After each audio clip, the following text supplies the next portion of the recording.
Van, welcome to the conversation of everything that's neurodivergent and adding spirituality into it. So bring a little wisdom, spread a little information to us. Well, thank you and good morning. I just joined because I wanted to watch and listen. I didn't mean to intrude on anybody's conversation this morning, but they go hand in hand from my experience, being somebody who is open and understanding and actually welcoming of their neurodivergence, opens up a whole new world of thought. And in that world of thought, it opens up that world of spirituality. And, you know, I walked away from organized religion and Christianity years ago. And in that journey, have discovered more of that spiritual journey. And having come from a Buddhist mother, you know, that brings the philosophy to it. And it just all became clear and apparent, like literally one day. And in that one moment of clarity, it completely changed that journey and that path. And it made it so understanding and acceptance of neurodiversity also opened up a whole new world of, and for me, it's question and learning in this journey, right? Because spirituality to me is a very new concept to which I'm very open because I am learning, and I am loving the learning and loving the opportunity to bring in this information, which is why people like you make it so fun and interesting. So, you know, I like to put the two together, and it so happens a lot of people that I've connected with in the neurodivergent community are also very spiritual. And it's because it is philosophical, right? And it's because it is philosophical that we're able to actually have very vibrant and quite informative discussions around it, which make it quite the opposite of everything else, right? Where things get heated and debate. This is not heated debate. This is actually conversation. This is enlightenment. This is a journey of conversation and thought that is something that I'm just not used to, and I love it. So I'll say that and shut up for a moment and let this conversation go where it goes. Well, it's going to have to. I'm not sure how long my life. I don't want it to just end. I want everybody to be able to bring something to this table as we close this, right? I know for me, the reason why it is very important that I understand autism, and it was never anything that I was diagnosed with when I was a kid. I don't think I'm on the spectrum. I don't know. I've never presented anything in a dramatic way that somebody would say, hey, you need to go figure out. But here's me. This is what I bring to me, and Peter knows me. I believe that all of humanity is on a spectrum. The people that think that they're, the small group of people that think that they're not on the spectrum and they're perfect, whole, and healthy are the ones that are diagnosing everybody else as, you know, being on the spectrum, not being perfect, you know, whether it's ADHD or ADD or, you know, even people with Tourette's, everything is wrong with them. And we've got to, you know, either medicate them or make them feel very inadequate about how they see and how their brain collects data, and then how they receive data, and then how they transmit it. Something must be wrong with them. I think it's the other way around. I think that a lot of people that think they're in a perfect position to judge other people in this being this diversity of seeing something so colorful, or as black and white as, you know, hey, this is this and this is how I got to it. They don't have to tell you what was in the middle of how they got to it. They can see it, right? They don't have to do the formula of calculus to tell you that it equals 1,000,000, 2,000, whatnot. If that shocks other people, do you know what I mean? It's kind of like, hey, for example, my brother can do math in his head.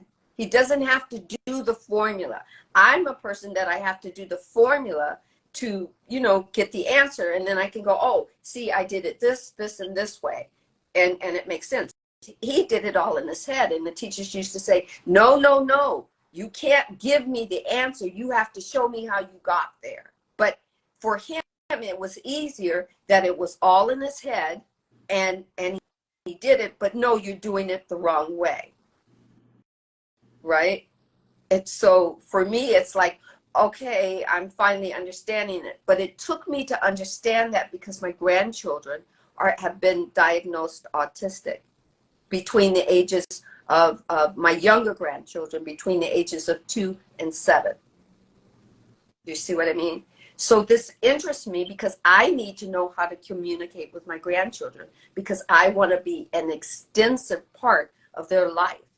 And I, you know, so I need to find out if the people in their lives that have diagnosed them, the things that they're doing, I want them to get the best. I want them to have the most glorious life possible. And I want to know if they're getting it the right way. How do I know that? It's only by talking to people who have been diagnosed, adult people who have been diagnosed on the spectrum, and say, well, if I had it when I was a kid, had they brought this to me in this way, I would understand it better. I would be able to have more. I would be able to use my chakra voice more. Do you know what I mean? And so that's why this is very, very important to me. You know? If I may, and I would like to ask my new friend also to jump in on this, because this is going to open up a whole new can of worms that I'm going to try to avoid, since I know you're probably coming to the end. But here's what I'm going to tell you. The best way for you, and I'm saying this as a family member, you know, and them as young children, to make sure that you're handling it the right way, is we have all been taught, you know, back when I was in school, you know, long ago, when things were still in black and white, right? But at the time, nobody knew what neurodivergency was, right? So going back then to where we are today, there's one big thing that has perpetuated over the years with that stereotype, which is that thing called masking. And that thing called masking, we have forced as a society onto neurodivergent children and then to adults. And the problem with masking is we are not taught masking so that we can live a better life, so that we can be more comfortable. We're taught masking so that we can make everybody around us feel comfortable. And it brings up a label called normalcy, right? What is normal? Well, normal is something that neurotypical people have created as a label and as a box. Normal doesn't exist. I'm sorry, but everybody on this planet is abnormal, and let's just leave it at that. So what we need to teach our children on the spectrum, our young children on the spectrum, whether it's autism or ADHD, you know, bipolar disorder, whatever it may be, what we need to tell them and teach them is that they're normal. What we need to teach them is that they are just like everybody else. They're different, right? Just like everybody. And that we have to embrace it, and that we have to support it, and we have to nurture it, and we have to, you know, like I was saying yesterday, the thing about neurodivergent youth, the thing about neurodivergent children is that they have that unique superpower that the neurotypical people do not have. They can do things like math in their head. We'll show your work. I can't. I can do it here. I was the same way. I was accused of being a cheater all through school because I could not show my work. I hate. That's my partner. Yeah, I hate math. And my older son. Yeah. And they're amazing at math. So. Right. And most neurodivergent people, believe it or not, might be good at math, but they hate it. And one of the reasons they hate it is because they're taught to hate it because they can't show their damn work. Yeah. I just didn't like maths, full stop. I'm curious when it comes to math, if that also might be like a spiritual thing, like our knowing, because that's also another thing that it could be as well. Exactly. I don't know. Like I said, I was never diagnosed. Back when I was a kid, way back in the dinosaur times, there weren't any diagnosis of anything. But I do know that when I would do book reports, see, back then, I'm going to just say it, 66 solar returns, all right? So I was born 1957. I grew up in the 60s and the 70s. So, you know, there were no, you know, they were trying to figure out how to teach kids back then, you know, kind of trying to, you know, they were, you know, skateboarding and not staying skateboard well, as I call it. But when I would do, I love reading. I did love reading until I started having to do book reports, until I had to start speaking in front of the class, until I had to do the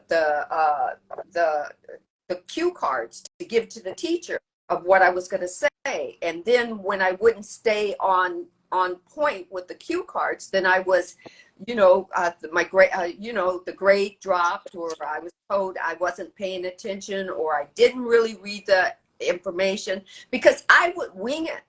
I would just go with the flow of two things. I would go with the flow that was within me of what I read and what I wanted to gift to the room, and then I would go on the basis of what the energy was in the room, how excited the kids were, or if they looked too bored, I would change a word or whatnot. And I was always written off. I would always go, oh, well, that was a, you know, a B, but I'm going to give you a B minus because you didn't do the cards. You know, you didn't stay on point, right? Or we did something too elaborate on another part of the project that was only supposed to be like a side note of something, and then the actual part of the report that we were supposed to do, we kind of like overlooked that, and we focused on the one part in the book, or that one part in the story that we really liked. Yeah. As well, I done art at college, and they said to me, you've got to write down your process, your creative process. And I went, it's a bloody art. It's a bloody art course. Why am I writing? Yeah. And they went, you've got to show. You've got to show how you got to. And I was like, well, no, I don't want to do that. And I'm going to tell you, this was before I got diagnosed with autism. The teachers hated me because I got, no, I'm not doing that.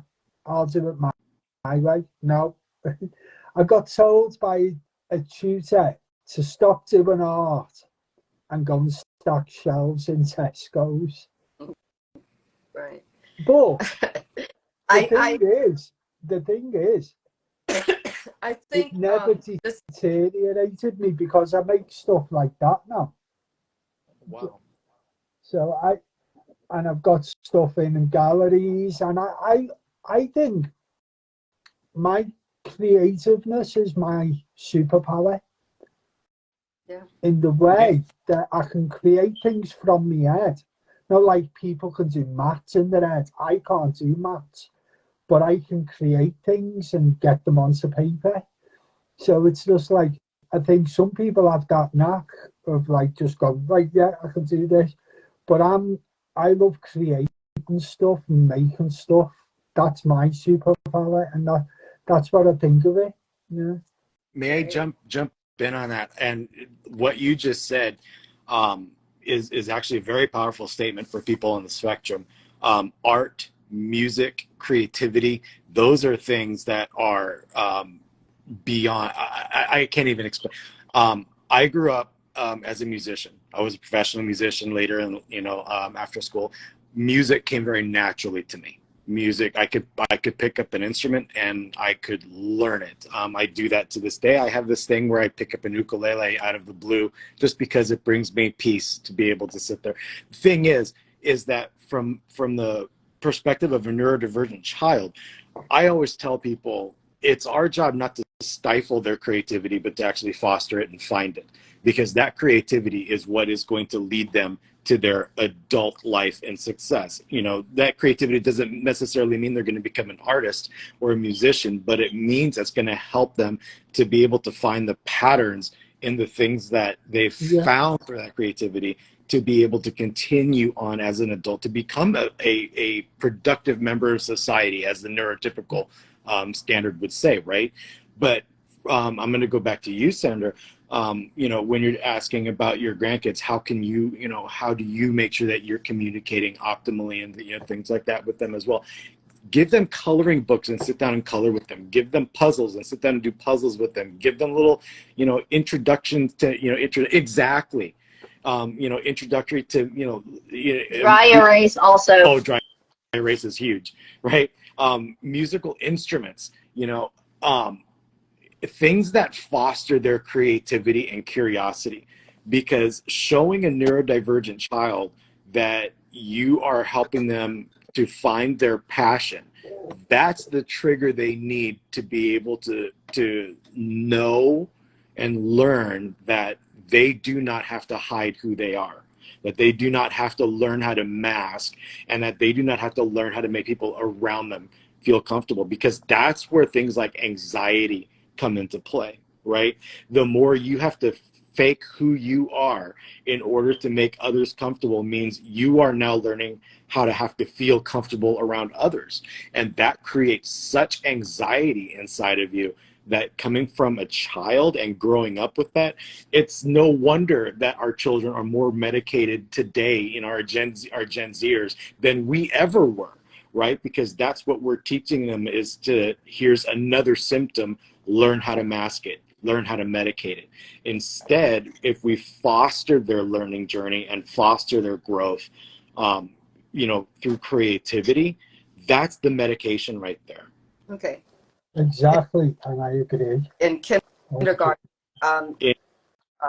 they gave us the, you know, they pulled the out of the coloring book, you know, they would pull pages out of the coloring book and give us crayons and stuff. And of course, in the mind of the teacher, it's learning to color inside lines. Most, you know, at a certain age, most kids get it. But me, I was always the one that would go outside and do different colors outside of it, right?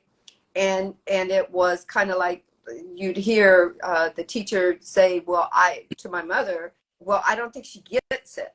She's supposed to color inside and stay inside the lines. And I remember hearing my mother just kind of say in a very nice way, no, she gets it when she gets it. I didn't know exactly what that meant at that time. I don't know. I think I was 6, you know, and you know, that they would put the kids' work up there, the ones that or even asking a kid like what position their picture actually is, because sometimes parents will automatically assume like, oh, that's this. So just a second ago, when Brian was drawing something, I asked him, well, which way is the picture supposed to be? So he was like, well, it goes like this. Right. And then he flipped it because he also drew on the back, and he says, and it goes like this. So again, you know, the one thing that I think is interesting when I connected to Van is one of the big things that I was actually thinking about looking into is the ABA teaching. And some of the stuff that I've heard about ABA is actually the complete opposite of, what's the word? What is the word I'm looking for? It's not facilitating their natural passions. It's actually stifling them. Don't do this, don't do this, do it like this, do it like this. So like you were saying when the coloring. In a brief definition of this, because I really don't know how long I'm just going to go until it cuts me off, because I really don't know how long it's going to be, you know. And if it cuts me off, know that I love you all and everybody in the room, and it will be saved. Okay, I hope. Can I say, I want to address somebody. Emma said something very poignant here in describing her divergent. Her very last statement in her comment is they also won't allow or won't follow orders just because they're told to.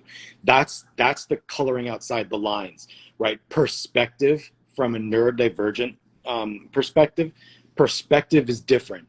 We see perspective in a completely different way. You know, just because the lines are there isn't because we're supposed to color inside them. It's because there may be a guideline.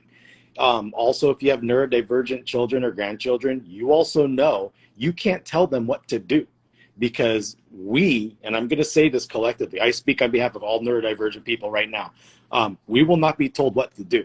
And that goes from childhood all the way through adulthood, right? But the other part of her, she said something else. Hang on a second. People in the spectrum sense a lot from their surroundings. Yes. Neurodivergent people definitely sense a lot from their surroundings. This is something called, that develops into what's called pattern recognition. That's the reason that neurodivergent adults are so good. When I tell a neurodivergent adult, trust your gut, I mean it, because neurodivergent adults, we know very quickly. I know, like I said yesterday, I know in the first 30 seconds whether or not I'm going to like you and trust you or not. And it's not because my gut instinct just senses this thing about you. It's because I've met 300 people like you over the course of my life. And of those 300 people, you've all demonstrated these patterns. Therefore, you're not a good person and I'm not going to like you. Or you're a great person, I'm going to like you. That's part of that superpower. That's part of the not coloring inside the lines. We always look for, to us, everything is a shade of gray, right? There is no line in that coloring book. There is no connect the dots. It is just a canvas with some guidelines. We will show you what our perspective is. And that's part of fostering, right? Of accepting that there's always going to be some strong-willed children. And instead of trying to fight them, it's actually much easier to work with them, to actually try to understand their perspective and where they're coming from. And in so doing, you're going to create a loving, tender-hearted, genius, wonderful adult who isn't going to be in the position that people are today, heavily medicated, locked in the bedroom because their anxiety is so bad that they can't tolerate people. Right. So, right. True. This is so very.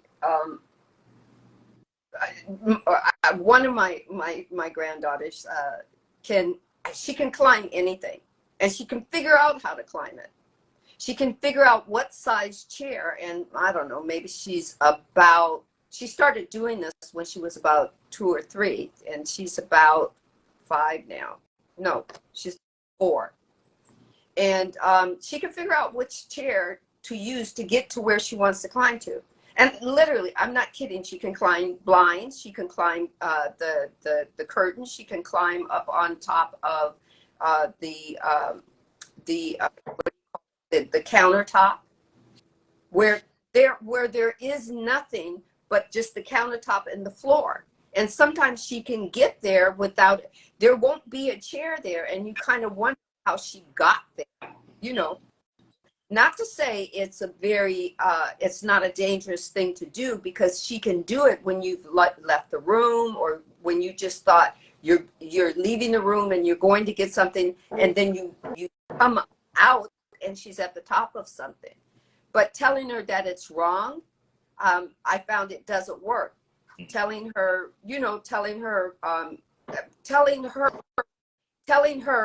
that it's wrong doesn't work. But telling her that it concerns me, she will touch my face and go, okay.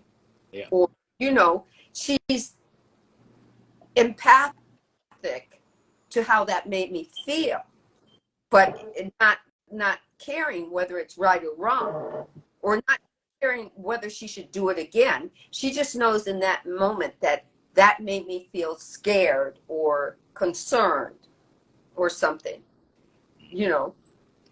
So I'm learning how to work with that, because with a quote unquote normal child, and I do the air quotes because I don't really like the word normal with any child, right? You have to meet the child where the child is at, because that's just the way they see the world. So, but with one who understands that you can tell them, I don't want you to do that again, because, you might fall, hurt yourself, and then that will also upset me. They'll understand all 3 aspects of that. But my granddaughter gets that she did something, and she gets that she doesn't get the middle of it. Matter of fact, she probably right now couldn't care less about the middle of it, but she cared about what she did, because she did it. She embraced it, and then she cared about how it made me feel. So me, I don't care about the middle part, and I'm not going to stress her about the middle part. That's kind of the way I feel about it. But for people who are caring about that's going to be detrimental to the child. You've got to teach them that they can't climb that. You got to teach them, you know,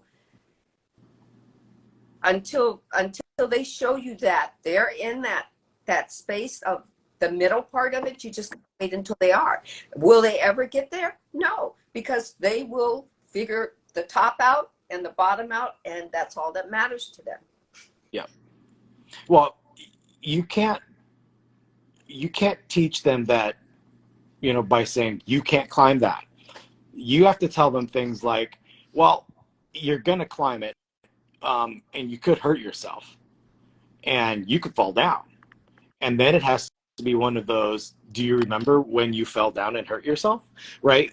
We learn from consequences of doing, not consequences of hypotheticals. And as a child on that spectrum, it's much more difficult. I can remember being a child and being told things like that from, you know, by my parents. I don't know why I can remember back that far, but there are a lot of specific points in time that I can actually remember.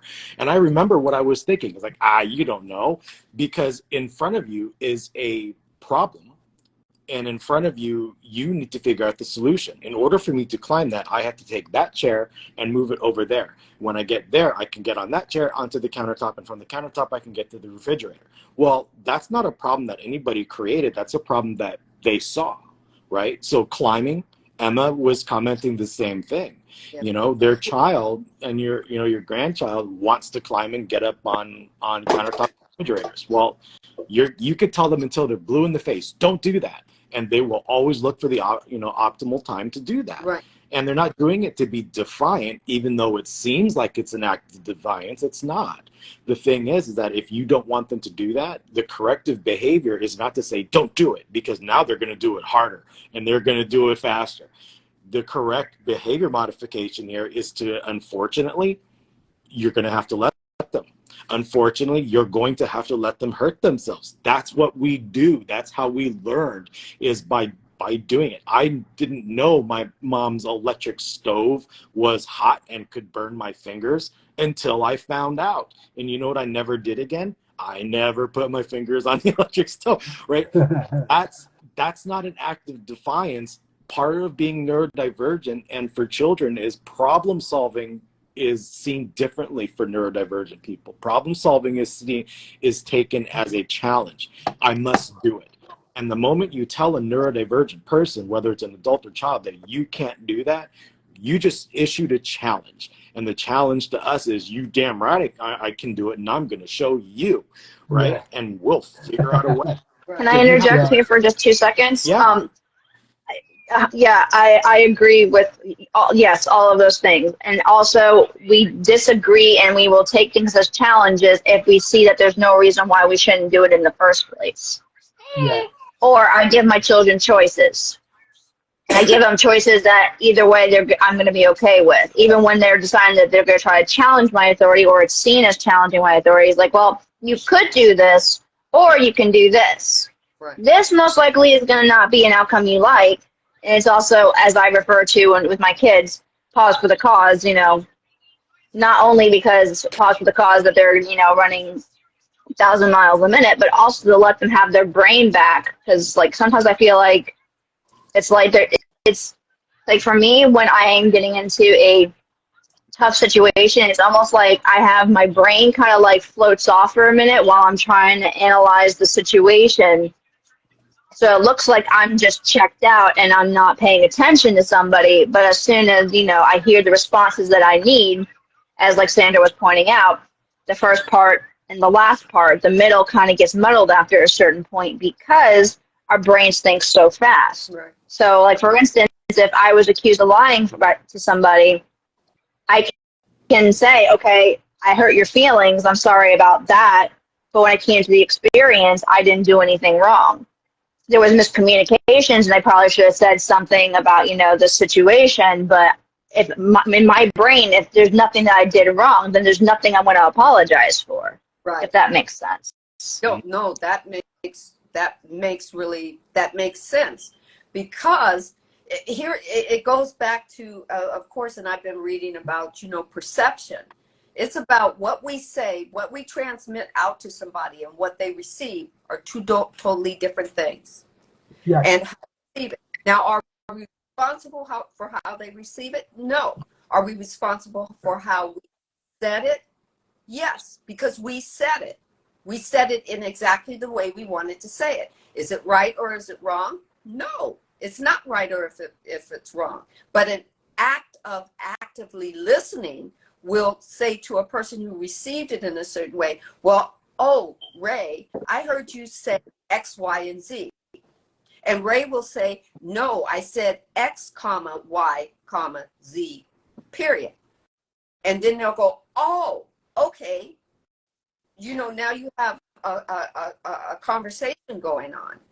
And I think that when I have the conversation with my 7-year-old, he's 8 now, it used to be we would struggle with the conversation because I couldn't get him from looking at the video screen or looking at the TV or looking, and it would be, he literally would say things to me, repeat them back because he's actively listening to me. But I was so caught up on, can you hear me? Mm-hmm. Oh, I was so caught up on the fact that he wasn't looking at me because I grew up in a household that the children had to look at the adult talking to you. Otherwise, they don't think you were listening to them, or otherwise they don't think you got it, right? But I didn't know he was doing that. Here, this is what I go and I used to teach people in the corporation that I worked in, is that how to actively listen. But there's a kid that's doing it, and I'm not seeing him do it because I'm going, you're not listening to me because you're not looking at me, right? It's like right now, we know Peter hears everything we're saying, but he's looking down, doing his project, and that's how he's taking in all the information. It works for him. Yeah. Right? And also, I think I am a bit of a people watcher. I like to watch people, but sometimes I don't like to watch people. So if I'm doing something, it's my way of taking in the information. I know you's all well and comfortable enough to do that because I know you. But if it's someone I don't know, I'm very guarded and I'm weighing them up in my head and I'm going, I'm a bit like Van. Well, I've seen this pattern before, but what I tend to do is watch how they interact with other people. So if their interactions are like something that triggers me, then before they interact, I know I don't have to be around them. So I can watch how they are with other people. Right. And sometimes I always go with my gut, or a little voice in my head will say, watch him or watch her. And 10 out of my mates used to say, how do you know when someone's a dickhead? I go, I just know, I watch. And they go, you know what, you're spot on, but the way you do it, it's scary. And they always used to ask me about boyfriends, because most of my friends are girls, and they go to me, well, what do you think of him? And I go, get rid. And they go, why? I went, I just don't like what you're explaining to me. I'd get rid of him. I'd kick him to the curb. And so they come back a week later and go, you know what, you were right there. He was a right knobhead. You're like, oh God, told you.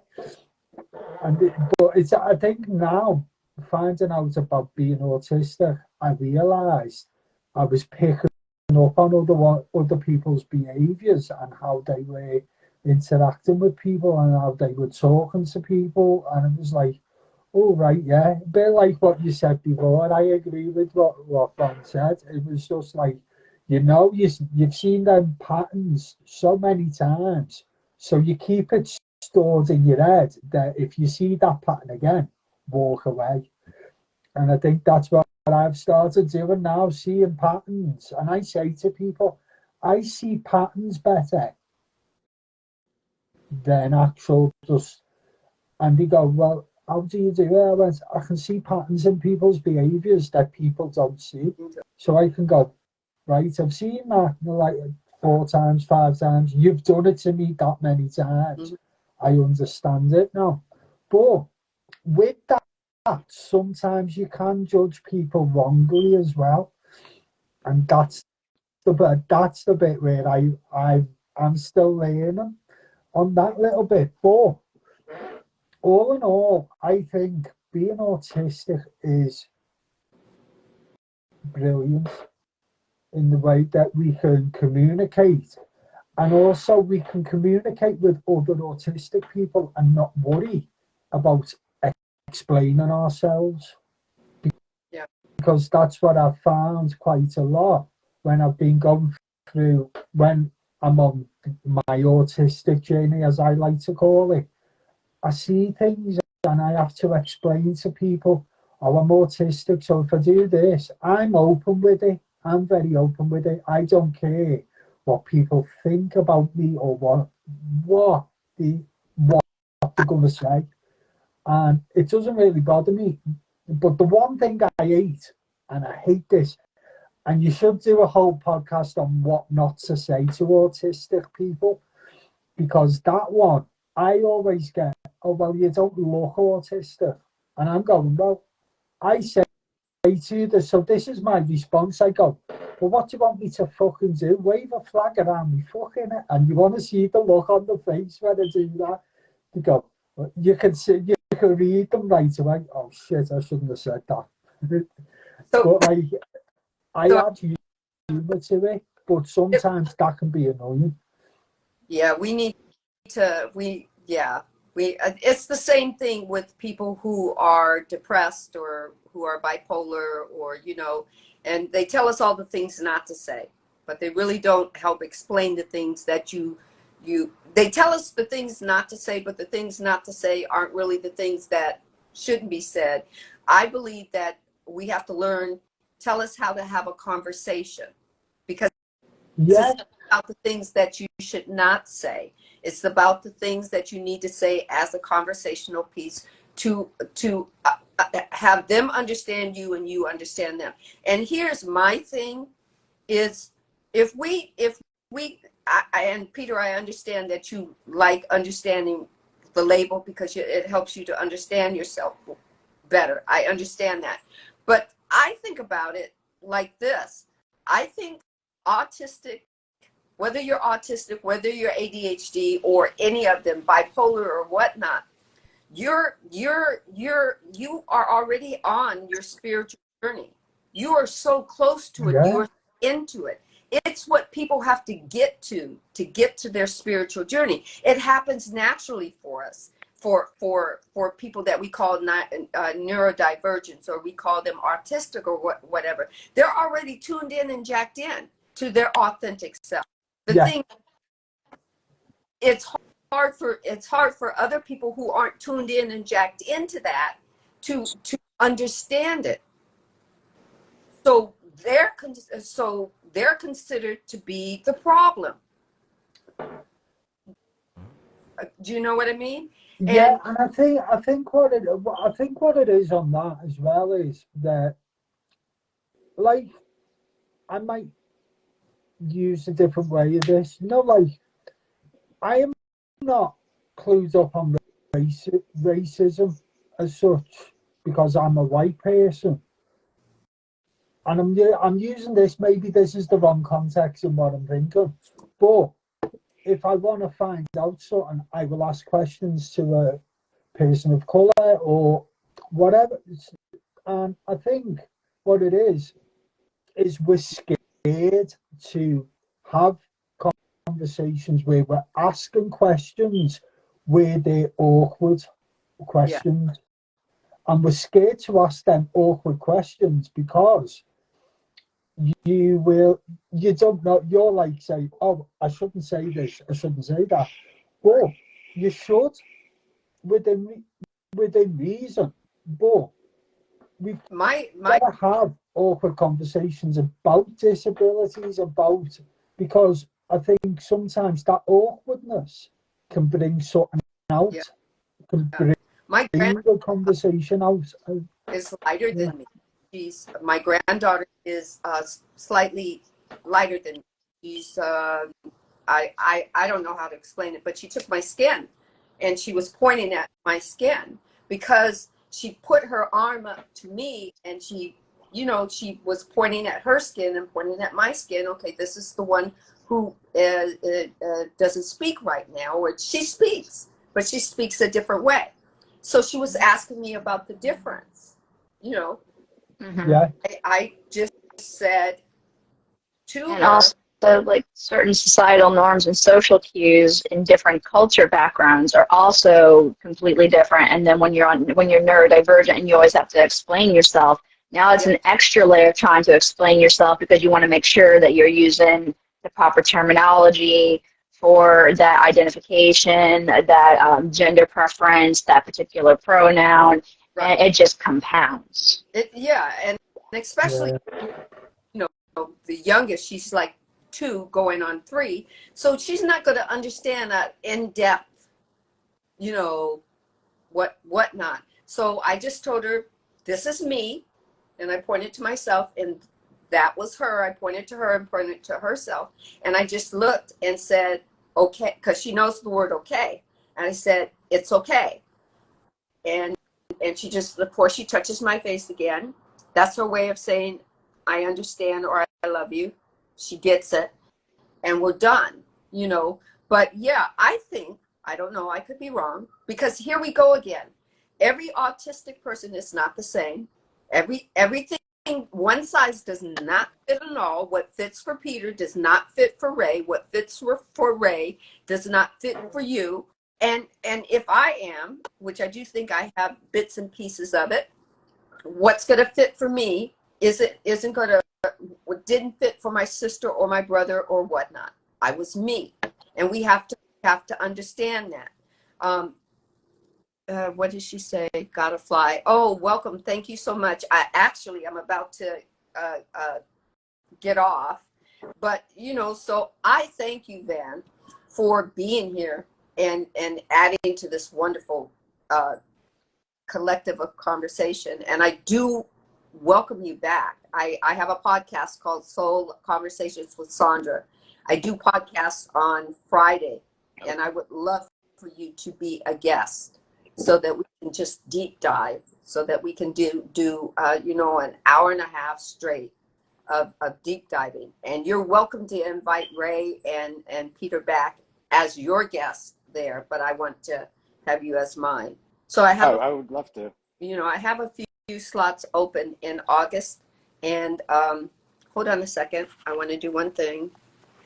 Nope, I'm already following you, so I will DM you with a date and see if we can work it out. Right?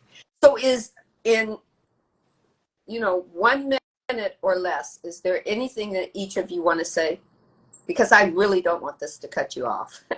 So first, Ray. Just, I'm honored and blessed to connect to the people that I have. I wish everybody light, love, and abundance in all of its forms. If anyone is watching this as a replay, remember, be kind to yourself and be kind to others, because lifetime effect is fluff and free. Love you guys, and I'll catch you later. All right, Van. I'm going to echo what Ray said to save time, 100%. Thank you for bringing me up. This was a lot of fun, and I love the synchronicities of all this to happen to have met you all, and I believe in those a lot. So this was wonderful. Thank you, Peter. Just stay positive and keep going with whatever you're doing. That's all I can think of right now. And I thank you from the bottom of my heart to all of these guests that have just took a chance and came on live and had a wonderful conversation. Thank you. I close this reading and conversation room with 10845. And what do you say, Ray? The opposite, and I can't think of the numbers. 1847. It starts with a 5. What was it? 58401. There you go. There you go. And I thank you. Any energy that you do resonate with, leave it in the room. Source will take it. Source will alchemize it. Source will take that energy and put it back into the universe. Thank you, thank you, thank you. The energy that you do have, the love, unconditional love, the joy, the peace, the wisdom, the understanding is on that energy. Take that energy and put it out into the universe. Be the magnificent creator you are. Create, create, create. I am loving you in Ashir no tuku a ne kia sheshe tuku anati no ku ana ute ute ute ashe. Thank you very much. Bye bye. Thank you. Uh, Bye bye all.